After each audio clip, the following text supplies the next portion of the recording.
big speaker cool drops.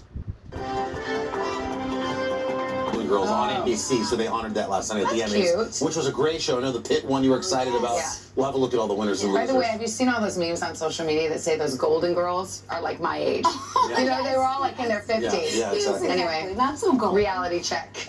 All right, but first we're going to start this half hour with a Wall Street Journal investigation into toxic fumes leaking into airplanes. NBC's Emilie Ikeda is here with details on that. Hi, Emily. Good morning. Hey, the report is turning a lot of heads this morning. These toxic fume events can happen when air pulled from outside of the plane and run through the engine, which itself is pretty common, gets contaminated. The Wall Street Journal's investigation showing the number of these incidents that are sickening some crew members and passengers are increasing in frequency and raising concerns. This morning, new concerns about fumes in the skies. People was on planes saying, smoke, smoke, smoke, yelling. As some passengers have experienced smoke in plane cabins. The Wall Street Journal this weekend releasing a report on toxic fumes leaking into cabins, writing that the rate of incidents is accelerating in recent years. The Journal reviewing more than 1 million FAA and NASA reports, along with documents and over 100 interviews. The investigation pointing to two of the biggest aircraft manufacturers, Boeing and Airbus, particularly Airbus's A320 jet line, writing both have acknowledged malfunctions can lead to oil and hydraulic fluid leaking, resulting in the release of unknown quantities of neurotoxins, carbon monoxide, and other chemicals into the air.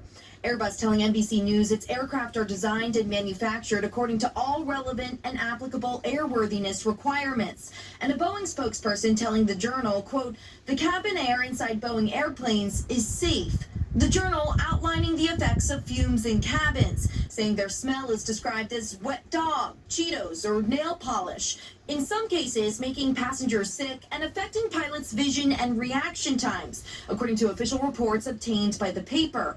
The FAA says the incidents are rare and cites a 2015 review that estimated a rate of less than 33 events per million aircraft departures.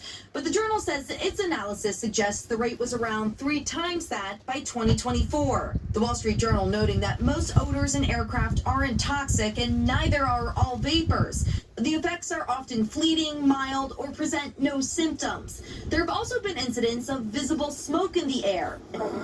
In February, passengers on board a Delta flight seen covering their faces in a smoke-filled cabin. Breathe through your clothes, Nana. The plane landing safely. The flight attendant got on the mic and was like, guys, we're aware that it's smoking. We're trying to get in touch with the pilot. Delta telling the Wall Street Journal the company was cooperating with a continuing NTSB review.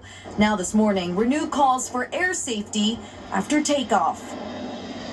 So in a statement to NBC News, the FAA says it is committed to protecting the safety and health of passengers and cabin crews, citing strict cabin air standards. Delta mentioned their management system and culture help address root causes of potential issues. Meanwhile, we have also reached out to Boeing, but have not heard back, guys. So what can you do if you want to keep yourself safer on board? So the Wall Street Journal notes that you should be asking yourself, okay, how much is this smell permeating throughout the cabin? Is it a large portion of the cabin? Look around. Are you noticing other people taking note of it as well? And then is it start to make yourself feel funny at all? If so, then bring it up to the cabin crew. But I think doctors emphasize to the Wall Street Journal that it's really repeated exposure that's causing these kind of scarier concerns and symptoms. We have seen a little bit of a standoff between the industry itself and the crew members. Sometimes the crew even denying to take off or denying certain aircraft as well. So it's definitely something worth following after this Wall Street Journal investigation. I've smelled toxic fumes on airplanes, but generally not from the vents. You know what I mean? You're a frequent see the drive-by. freon coming down from the Well, AC, yes, and that's I think true. it's a problem, but it's But not. it's hard because you're stuck. It's not like there's somewhere you can go. Right, exactly. Thousands of feet up. Thank you. Thank Thanks, you. Em. Thank you. Appreciate it. All right, still ahead.